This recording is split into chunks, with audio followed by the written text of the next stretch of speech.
Autor Daniel. Tema: la soberanía de Dios en la historia, casi que similar al enfoque, pero este es el tema general de todas las Biblias de estudio. En la parte de autor yo creo que lo tenemos bien claro. Ahora en el título, la soberanía de Dios en la historia. Realmente quiero hablar un punto muy importante acá y es sobre el actuar de nosotros los cristianos evangélicos respecto a la soberanía de Dios. Y quiero agarrar mi base para este comentario, lo que está escrito en Jeremías 29, versos 6 y 7, dice así: Casaos y engendrad hijos e hijas, dad mujeres a vuestros hijos y dad maridos a vuestras hijas, para que tengan hijos e hijas, y multiplicad ahí, y no disminuyáis, y procurad la paz de la ciudad a la cual yo os hice transportar, y rogad por ella a Jehová, porque en su paz tendréis vosotros paz. Esto es lo que Dios le dijo al pueblo de Israel cuando fueron llevados cautivos a Babilonia. Ahora bien, nosotros también tenemos que tener esta misma idea y recibir esta misma palabra profética para este tiempo, ya que nosotros nos encontramos, como les decía, en un gobierno donde no está prevaleciendo la ley de Dios. Esta es una forma figurativa de entender el mundo en que nosotros vivimos. Nosotros vivimos como extranjeros, ya que este gobierno no es exactamente el de Dios. Es permitido por Dios, pero no es el de Dios. Nosotros estamos aquí como forasteros, como cautivos. Digamos, estamos en un lugar donde nos hablan de justicia, pero sabemos que la justicia la trae Dios, no este gobierno, no lo que gobierna este mundo. Ahora bien, aquí dice la Biblia, le dice Dios a Israel que ellos vivan tranquilamente, que no se aflijan porque están en un lugar donde no es Israel, en un lugar donde ellos pueden multiplicarse con libertad, aunque no sea Israel. El punto acá es que les empieza a decir que ellos procuren y le rueguen a Dios por la paz de Babilonia, que en Babilonia haya paz, porque si hay paz en Babilonia, ellos también tendrán paz. Pero les habla y les da el método que ellos deberían ejercer, es oración, ruego. Esto significa que a nosotros los cristianos evangélicos realmente nos es prohibido participar en una huelga de bloqueos. A nosotros los cristianos evangélicos nos es prohibido ir a manifestar. A nosotros los cristianos, y alguien diría, pero ¿por qué nosotros no podemos manifestar? Y tenemos que entender que el método que Dios nos ha establecido como cristianos evangélicos es no ir a plantarnos, no es tapar, no es dañar, no es apedrear, no es maltratar, no es tirar en consignas, nada de eso, sino es doblar rodillas, orar ahí, porque solo Dios puede cambiar el corazón. A pesar que los gobiernos son bestiales, a pesar que los gobiernos están bajo el dominio de Satanás, solo Dios puede hacer que estos gobiernos se dobleguen, solo Dios puede hacer que ellos cambien, solo Dios. Entonces, no es necesario que nosotros vayamos a gritarles, a decirles, a manifestar nuestro descontento, no es necesario, sino que digámoselo a Dios. Y Dios, y nosotros, ¿cómo sabremos que Dios va a obrar? Cuando veamos el cambio, sin que le tiremos una piedra, sin que maltratemos, sin que le faltemos el respeto, sin entorpecer a alguien, sin dañar a alguien. Tenemos que entender que ese método que Dios le dio a Israel en Babilonia y que ellos deberían desarrollarlo hoy es para la iglesia, para que nosotros también entendamos que es el método que Dios nos ha dado a nosotros para entender que Dios es soberano sobre estos gobiernos y que solo Él puede hacer cambiar los corazones de estos gobiernos. Por eso Él es soberano en la historia, Él es soberano sobre todos los gobiernos, Él es nuestro Dios. Propósito. Se detecta un doble propósito en la escritura de Daniel, siendo estos: A. Asegura al pueblo del pacto antiguo y del juicio de cautividad bajo las naciones no judías. A su vez, no sería su situación permanente. Daniel 9, 11 y 16. Todo Israel traspasó tu ley, apartándose para no obedecer tu voz, por lo cual ha caído sobre nosotros la maldición y el juramento que está escrito en la ley de Moisés. Oh Jehová, conforme a todos tus actos de justicia, apártese ahora tu ira y tu furor sobre la ciudad de Jerusalén. El primer comentario que quiero hablar sobre el propósito es el punto A, ya que el mensaje de Daniel era tan importante porque acuérdense que 70 años no iba a ser tan fácil pasarlos en Babilonia. Las situaciones adversas y buenas y todo lo que se vivió en ese entonces en el cautiverio en Babilonia no fue nada fácil. Pero Dios no solo utilizó a Ezequiel, sino también a Daniel para que juntos le dieran al pueblo de Israel la buena nueva que eran 70 años y que no iba a ser para siempre, digamos, Israel no iba a permanecer para siempre ahí. Aunque de cierta manera ya 10, 20 años, 30 años pareciera que era para siempre para algunos porque ya estaban mayores y sucesivamente pues la situación de varios años a veces en nuestra humanidad es muy difícil llevar. Pero como Dios conocía todo eso, utiliza no solo a Ezequiel les decía, sino también a Daniel, darles ese aliento, ese ánimo, esa palabra, esa profecía, que viniera a restaurarlos a ellos que dentro de la situación adversa que estaban viviendo, tuvieran fe, dentro de la situación adversa que ellos estaban viviendo, que de cierta manera esperaban en Dios, que Dios de cierta manera también, así como los había llevado ahí, también los iba a traer de ahí, que de cierta manera necesitaban entender que dentro de lo que Dios había planificado y de lo que Dios tenía para ellos, era que podían vivir de una manera cómoda, como que Dios iba a darles gracia a ellos para que de cierta manera no fueran tan vistos mal porque se estaba multiplicando, sino que de cierta manera se iban a ver normal que el pueblo o los esclavos se estuvieran multiplicando porque hubieran más manos de trabajo, pero realmente la intención era que en medio de la esclavitud, en medio de la adversidad, iba a haber multiplicación. Eso creo que lo vimos también y lo entendemos cuando vamos a estudiar lo que es cuando ellos vivieron cautivos en Egipto. Y ellos también se multiplicaron ahí. Pareciera que a veces Dios, de cierta manera, en medio de la situación difícil, nos multiplica. En medio de la situación difícil, hace que prosperemos. Y eso es algo que también nos puede fortalecer hoy en día a nosotros, en medio de tanta corrupción, en medio de tanto pecado, en medio de tanta situación, en medio de tanta maldad, en medio de tanto robo, en medio de tanta injusticia. Dios quiere que vivamos reposadamente, Dios quiere que vivamos tranquilamente, Dios quiere que su iglesia siga cantando, alabando, adorando, Dios quiere que su iglesia siga creyendo que no va a ser nuestra situación permanente la que estamos viviendo, es por un tiempo y que nosotros la iglesia tenemos una esperanza viva, es Jesucristo, y que un día Él va a venir por nosotros y nos dará esa vida que tanto nos ha prometido, que tanto anhelamos, que tanto deseamos, que tanto soñamos, y que realmente mientras estamos en esta situación adversa, Dios tiene un plan y lo va a ejercer, y nosotros necesitamos tener fe para aferrarnos a ese plan y no desmayar en lo que estamos haciendo. Así que sigámosle creyendo a Dios como hasta aquí lo hemos logrado hacer.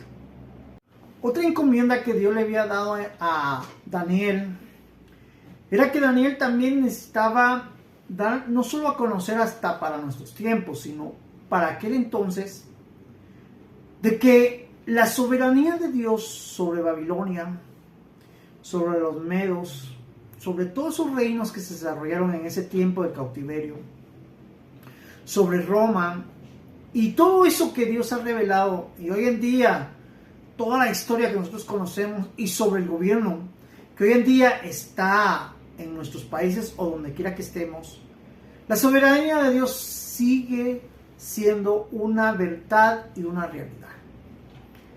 Realmente cuando nosotros logremos comprender eso, nos vamos a gozar en medio de esta situación. No vamos a estar de cierta manera desanimados, que es lo normal que pasa cuando la situación no mejora. No vamos a de cierta manera a decaer o a sentirnos desamparados porque posiblemente nuestra economía esté mal, posiblemente porque muchas situaciones a veces nos desaniman, sino que tenemos que entender que realmente dentro de todo esto Dios nos puede dar, no sé, algo que de cierta manera nos ayude a poder mejorar nuestra vida, nuestra estadía, que nosotros también disfrutemos. En medio de la situación también hay cosas muy bonitas. Se los digo porque yo he escuchado de muchas personas ancianas, ya de cierta edad, que Dios me ha permitido escuchar. Y de cierta manera, lo que más recuerdan ellos, y es normal que todos los seres humanos hagamos, es lo difícil que pasamos en la vida. Digamos, todos tenemos momentos difíciles en la vida. Pero una cosa es tener momentos difíciles solos, y otra cosa es tener momentos difíciles con personas que nos apoyen, por lo menos tener un hombro para llorar o alguien que juntos vamos a llorar. Y otra cosa también es tener a Dios o llorar con Dios y recibir el consuelo de Dios. Entonces necesitamos comprender todo esto porque la soberanía de Dios es marcable. Es necesario que la visualicemos y la veamos. Es necesario que entendamos que muchas cosas nos pueden pasar. Pero de alguna u otra manera Dios permite y hay un propósito que Dios quiere que nosotros veamos. Y que nos demos cuenta que en medio de esa situación adversa, la gloria de Dios se manifiesta, el poder de Dios es real. Y que Dios de alguna u otra manera puede cambiar corazones. Y que si en algún momento alguien pues espera lo peor, de repente ya no sucede, es porque Dios hizo algo, cambió a la persona o algo sucedió. Y nosotros necesitamos entender que Dios es soberano y que solo Dios puede hacer eso para que nosotros realmente encontremos esa paz que Dios quiere que tengamos. Y acuérdense que Él dijo, en el mundo tendremos aflicción, pero confiemos, Dios ha vencido al mundo. Y también Juan dice que nuestra fe, como que dice, la capacidad de creer en las palabras, en los mandamientos, en las cosas de Dios, es la que vence al mundo. Así que pidámosle a Dios fe para que también seamos vencedores y venzamos a través de esta fe que solo Dios nos puede dar y podamos vencer como Cristo ha vencido al mundo, nosotros también por la fe en Él y por la fe que Él nos puede dar para creer, también vamos a vencer las adversidades que el mundo nos trae a nosotros, que a veces padecemos ciertas cosas. B. Proporcionar al pueblo de Dios a través de la historia las visiones proféticas de la plena soberanía de Dios sobre todas las naciones, el triunfo final de su reino en la tierra. Daniel 2:34 y 35. Estaba mirando hasta que una piedra fue cortada, no con mano, e hirió a la imagen en sus pies de hierro y de barro cocido, y los desmenuzó.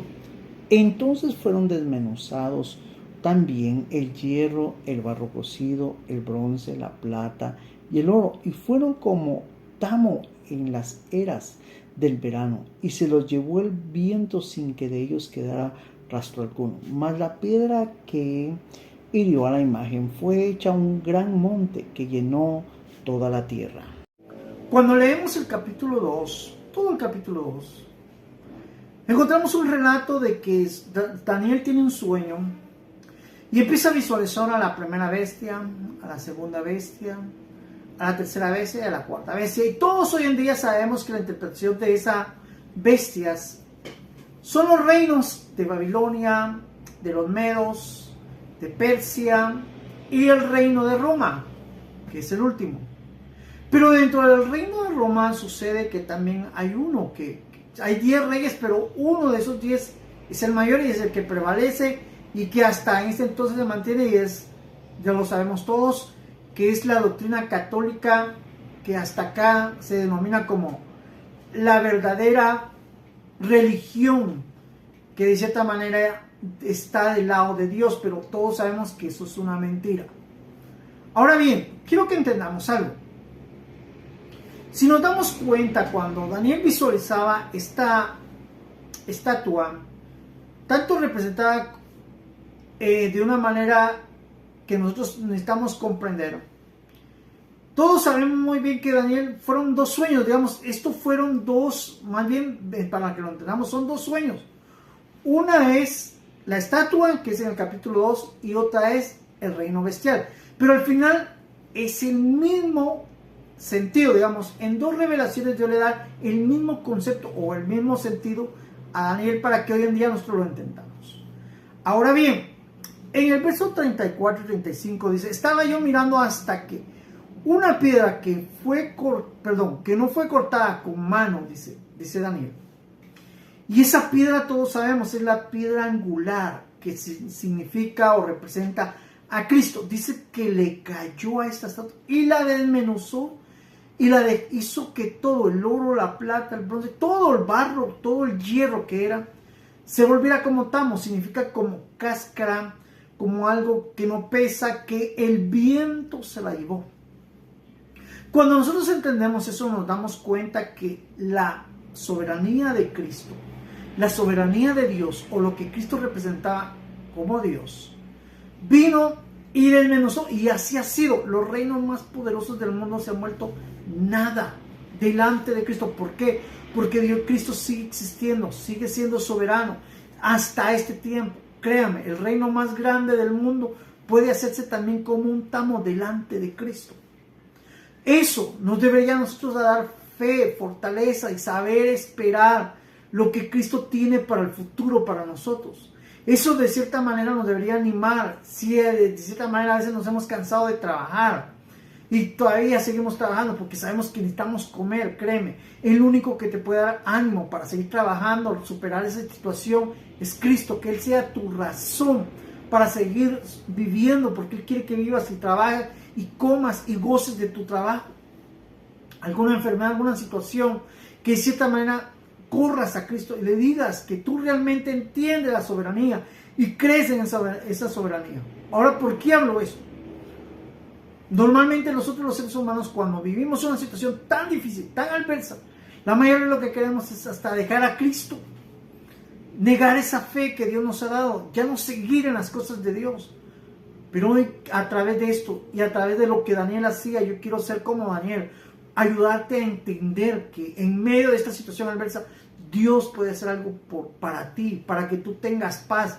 Pero tú tienes que entender que en medio de esta situación debes gozarte y alegrarte y buscar una razón de vivir. ¿Y cuál es tu razón? Cristo, tu esperanza, tu vida, tu razón de vida. Y si, como Él lo dijo, sin mí nada sois. Y que nosotros creamos esa palabra y nos aferremos a esa soberanía que Dios tiene, que es el verdadero mensaje. Créeme, muchos les gusta escuchar a Daniel por las bestias, por esto, por los sueños y todo lo demás.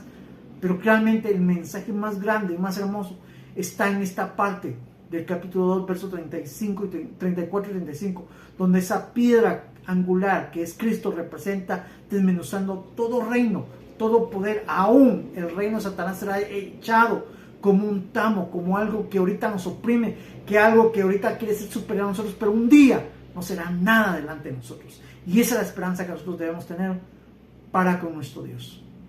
Este doble propósito demuestra a través del libro la vida de Daniel y de sus tres amigos, el cual se ilustró en el mensaje y el ministerio profético.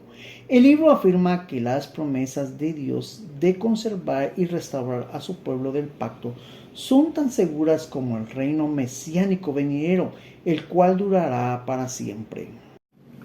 En la parte que nos dice que el libro de Daniel nos cuenta la historia de Daniel y sus tres amigos. Eso significa que Dios realmente tenía personas capaces de poderse desarrollar en esos reinos. Eso de cierta manera nos debe tener a nosotros ver o llevarnos a nosotros a un pensamiento. Si Dios a estas personas les dio la fuerza, la fe, la esperanza, ¿qué necesitaban ellos?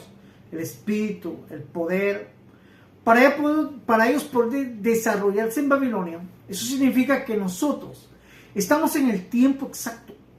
También vamos a recibir esa fuerza. También Dios puede hacer a nosotros que nosotros podamos desarrollarnos en medio de tanta maldad, en medio de tanta situación, que también entendamos que el punto de Dios es conservarnos y restaurarnos.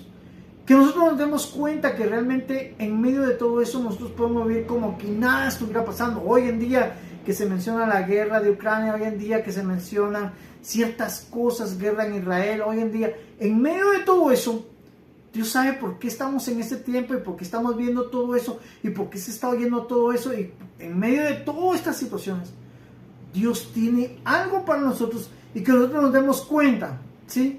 Que su reino es tan cierto, el reino mesiánico, el reino de Cristo, es tan duradero, es verdadero, es eterno. A ese reino vamos, que es cierto, posiblemente ahorita para nosotros solo es una promesa, para nosotros tal vez no lo vemos como realmente deberíamos de verlo, pero un día será una realidad. Pero un día, por eso es que es necesario que entendamos y que esto se proclame y que realmente todos los que tenemos que ser salvos, todos los que vamos a creer, todos los que fuimos enviados a esta tierra para creer el Evangelio, nos aferremos del Evangelio y nos demos cuenta que en medio de tanta situación hay una esperanza, hay algo para nosotros y podemos seguir viendo esa soberanía. Créanme, yo veo al Señor de una manera que gracias a Dios me ha ayudado a superar muchas cosas. Y cuando algún hombre o alguna mujer o cualquier persona me viene a decir, no, eso no es verdad, créanme, solo en mi corazón nace el deseo. Que si ellos no lo crean, que no lo crean. Pero en mi corazón Dios ha puesto fe y espero que la ponga en tu corazón, que eso es una realidad y que un día lo veremos.